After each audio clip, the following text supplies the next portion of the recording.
All right. Hey guys, what's up? It's me, Hunter, and I am back with a video that I'm very excited to share with you guys because what I'm going to be talking about is what it was like for me to publish my first book and to, what it was like to sell, my first book, right? So what is it actually, what is a realistic look at selling your first book as a self-published, independent, kind of person?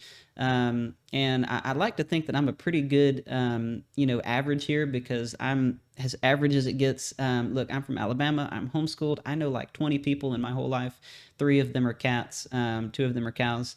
It's just one of those things, right? So if there was ever a person who would be a good bare minimum, right, for what you're able to do, as a self-published author, I'm probably that guy.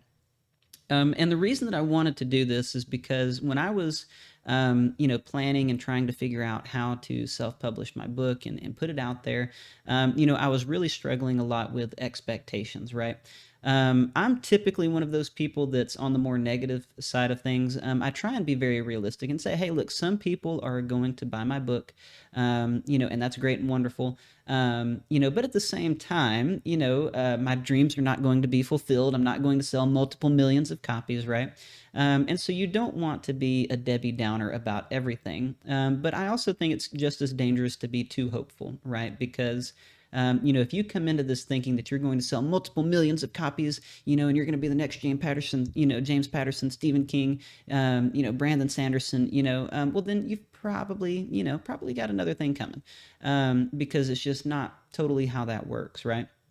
And so I was really trying to figure out like what would it be like for me as an average first time nobody, right?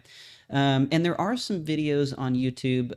Daniel Green is a really great example. If you need a good booktuber, or book advocate news source for all things publishing or science fiction fantasy, Daniel Green's channel is really really great. And he did do a video talking about. I think he's done several actually talking about what it was like for him to sell his books and kind of what kind of money did he make from that, how many copies did he sell. And look, those are really great videos and I do genuinely appreciate them, and I appreciate anybody willing to make this kind of video, because you put a lot of transparency out there. But there's a big difference between me and somebody like Daniel Green. See, he's been working for many years on his platform, right? Starting YouTube, he was working on YouTube way before he was working on his own books or publishing his own books, right? And I was kind of doing the opposite. I was working on my own book, and then working on my YouTube, right? So when he did finally sell his book, his first one, Breach of Peace, which I read pretty good, he was able to sell multiple thousands of copies, right? And the difference between somebody like me and him is that he's got that community, he has that platform, and that's not an excuse, that is not a complaint. That is a genius move by him, right? But when you do watch these YouTube videos, you're going to see that most of them do have that platform. And so I was really struggling that with that expectation of what, okay, I don't really have that platform. So what is it going to look like for me? So I thought that I would make this video, and hopefully you get something from it. Maybe it kind of puts your mind at ease, or it makes you concerned, what have you, right? But for reference, this is my first book, The Broken World. I'm so excited that this is out in the world. And so let's see how many copies it actually sold. So I'll pull up my Amazon here, screen two. So as you can see here, this is my Amazon. And the reason that I chose to go with Amazon is simply because they are the best company for the best price. I hate to be that way. They're kind of like the big mainstream, everybody wants to, kind of fight the man. But there's a reason that Amazon's the man, okay? And so what I chose to do was kind of, work with those guys, see what they can do. And, so all of my online orders have been through Amazon. I did think about Barnes& and Noble Press. I thought about Ingram Spark, but I ultimately ended up with Amazon, and choosing to go Amazon exclusive for the most part. So any and all books that were sold online were sold through Amazon, and you can see here that I sold a total of 52 copies. I released my book in April, April 7th to be exact, and you can see that in the month of April, I sold 37 copies, which is absolutely insane. That is an amazing amount. And in May, I also had another amazing month where I sold 13. And then in June, everybody in the world hated me. Nobody bought a book. Nobody loved me. Nobody said any kind words to me. The world ended. I died. It was terrible. No, I'm just kidding. June total, look, everybody that was going to buy the book bought the book in the first 2 months, which is great. I did have a couple of more books that were sold in July, so that's awesome. Now, here's what's amazing to me about all of that, and I'm going to kind of break this down just a little bit here in a minute. But what's amazing to me is that the majority of these books that were sold in print.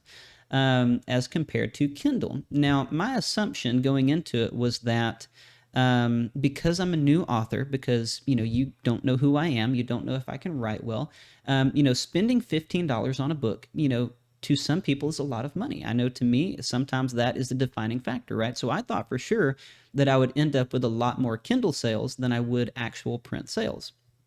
But that was actually not at all the case. Now, the reason that I think that it was so drastically different or lopsided to print is because the people that I was selling this book to are people who know me. And that is kind of one of the biggest lessons that I learned, or interesting, bits of information that I kind of found out. The amount of people who probably read the book or bought the book who are random strangers on the internet who know nothing about me, they are probably the minority. So I do appreciate you guys. But I think that the majority of people who bought this book because they knew who I was.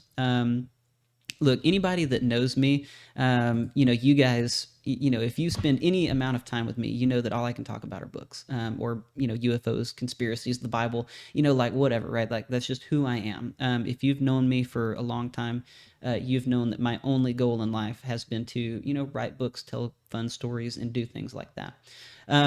So I had a little bit of groundwork going with the people in my life, right?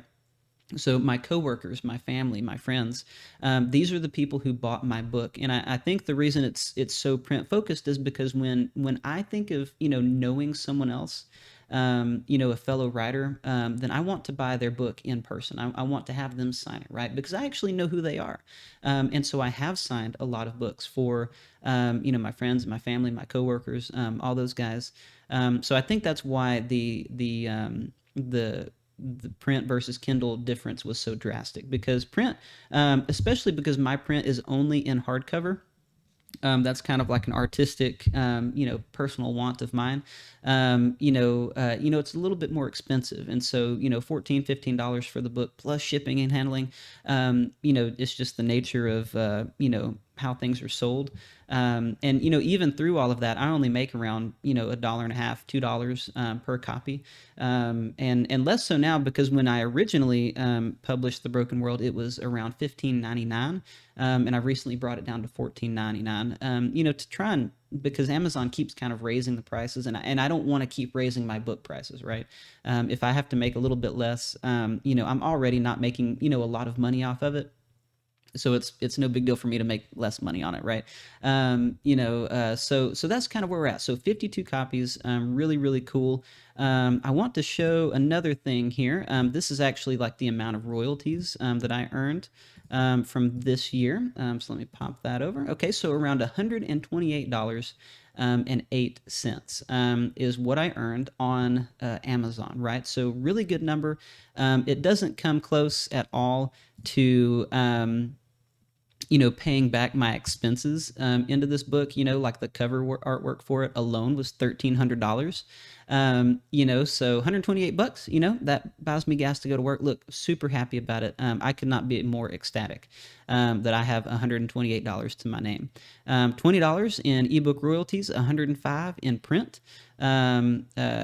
So this is also, so I forgot to show you this. So this is my Kindle Unlimited. So I made $2 off of them. And let me see here. All right, so check this out. So this is the Kindle edition normalized pages read. So this, if you own Kindle Unlimited, if you pay for that monthly subscription, then what you can do is basically read ebooks for free if they're in that program. So I decided to opt mine in for Kindle Unlimited. So I get paid per page that is read. They don't buy the book, they just pay for a certain amount of pages that are read. So as you can tell, it's kind of a bad deal in a lot of ways. There were 501 pages read, and I think I made, what, $2 off of that? So not a lot of money. However, when you consider the fact that I have a book that is only 150 pages long, for there to be 501 pages read means that at a minimum, three or four people, read a good portion of the story.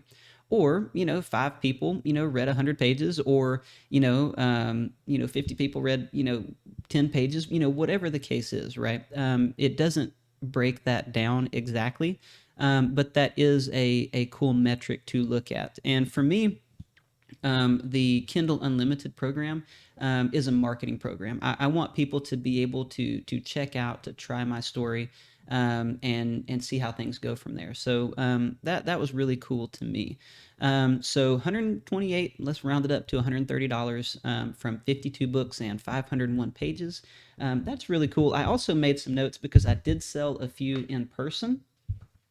So my father-in-law is a school teacher, and one of the things that he wanted to do was buy a couple of copies to give to his star students at school. And so that was a really great experience, because I was able to kind of order those copies myself, which makes them a little bit cheaper. If you come to me in person, and I have a book, I'm going to tell you it's $15 on Amazon, but I'll sell it to you for 10. I'm like I'm like, would you like to buy some books? I'm like that guy with a trench coat, trying to, shill out my own stories, or whatever, at discounted prices, like I'm stealing from myself or something. But I believe that he ended up purchasing around 10 books, and gave those to some of his middle schoolers. And I'm really proud of those guys for working hard at school. And I'm just so amazed at the response that I got from some of those students. Some of them have even found the channel. That is amazing. Hey, thank you guys. Thank you. Y'all are awesome. Keep up the good work. And I want to publish and sign more books just for you guys. Y'all are awesome. And that was a really cool experience. So that's where about 10 of the books went. I know that I have given away another 10 books or so. And it's so funny because my wife is all the time, like, when somebody comes over, I'm like, hey, would you like a copy of my story? She's like, Hunter, you have to sell the book, right? Like, that's the whole business. You can't run a business and just give away all of your stuff, right? But for me, that's just, look, I'm more interested in people, look, I'm not making my money back off of this story. Okay. It's not going to happen until I'm like rich and famous and have 10 movie deals, right? That's just not, okay. That's just how that works. Um, but I just want people to read the story. And in truth, as far as marketing goes, my biggest hope is that people do get a book for free, or they do read it on Kindle Unlimited. And then they buy book two, right? So the biggest marketing tool for book one is going to be book two, right? And then the biggest marketing tool, or proponent for books one and two is going to be book three. That's kind of how that works, right? And eventually, you kind of build that platform, you build, get a few fans in there, and that kind of thing. And that's how you kind of begin that steady growth, right? So I don't mind at all to toss out books or put it on Kindle Unlimited. Even though I'm not really making the money for it, I think that later on down the line that money will come back around, right? That's the hope anyway. Maybe nobody reads it, who knows, right? But that's the plan, that's the hope. And I think that once at least the first 5 books are done, that's kind of part of a set. That will be a good way to kind of go back and then sell them, like as a whole or something like that. So anyway, that's the plan. That's my fiendish marketing scheme right there. But in total, kind of what I'm looking at here is I sold 52 orders in total. And 46 of those were in print, 6 in ebook. I sold 10 copies in person, and then I gave away another 10. So that's 5, 6, 7. Okay, so in total, I have sold around, or given away and sold around 72 copies. Now, there's a few in there that, because of Kindle Unlimited, that are a little bit harder to track. In regards to how many have actually been sold. How do you consider that? So we're looking at 72. Let's say around 75 copies in total sold in the first 5 months for my first book. To me, that is really, really great. 75 copies is not an insignificant number, and the reason for that is this. When I was doing a lot of research, one of the things that I found out is that most self-published books only sell around 200 copies in their entire lifetime. Okay, so as long as that book is on Amazon, it will only sell 200 copies. Now, at first you might be thinking, well, Hunter, that kind of sounds weird. Like that book could be on there for years and years and years, and it only sells like 200 copies. But the truth is that there is an unfathomable amount of content on Amazon. Okay, if you think there are a lot of books on Amazon, on the internet as a whole, you're wrong. Okay, there's a lot more than a lot. Okay, it just look up the numbers. It's a crazy amount. And when you consider the amount of bestsellers that are actually out there that people focus on, purchasing and things like that, it is a much smaller amount. It's just a drop in the pond, okay, of what people actually read. So that's kind of what we're looking at. So for me to anticipate only ever selling 200 copies of The Broken World, to have hit that 75 mark, kind of like right out the gate, in the first 4 or 5 months, to me is really, really good, very, very promising. And when book 2 comes out, which will hopefully be pretty soon, then people are going to buy and invest in that. And look, people might look at the cover or look at that book and be like, oh man, that looks like a really cool book, but I haven't, I can't read book 2 until I read book 1, right? That's how that works. That's how, sequels go. So they're going to go back and buy book 1. And that's the hope, that's the plan. So I will say, so 75 copies, kind of in total, and around $250. Is what I remember kind of getting in both. So like 130 online, and then a good amount kind of by hand, because you earn a little bit more selling them by hand. So really, really excited about the book. Just a huge thank you to everybody who has purchased a copy and enjoyed it, left a review. A lot of people, they ask me, well, how can I support you? How can I help you as a writer, as an author? Honestly, just share it with people. That's the biggest thing. You can give me money, and that's great. But what I really want people to do is tell other people about the book, evangelize my story. If you enjoy it, be like, hey, there's this crazy book about dust bunnies and dragons named Robert, and they all eat donuts and blow stuff up with dynamite. Like, it's a great time. Look, if you share that with people, that's to me the biggest way to support or just be awesome. So really appreciate everybody who has done that and is doing that. Really excited for what's to come, and I hope you guys stick around to be there for that. So thank you so much for watching this video. I hope that this was insightful for you guys. If you're planning on selling a book, and you're kind of like me, I think this is a good standard to look at, So, again, thank you. I'll shut up. I'm gone. I'm out. Bye. Thank you, guys.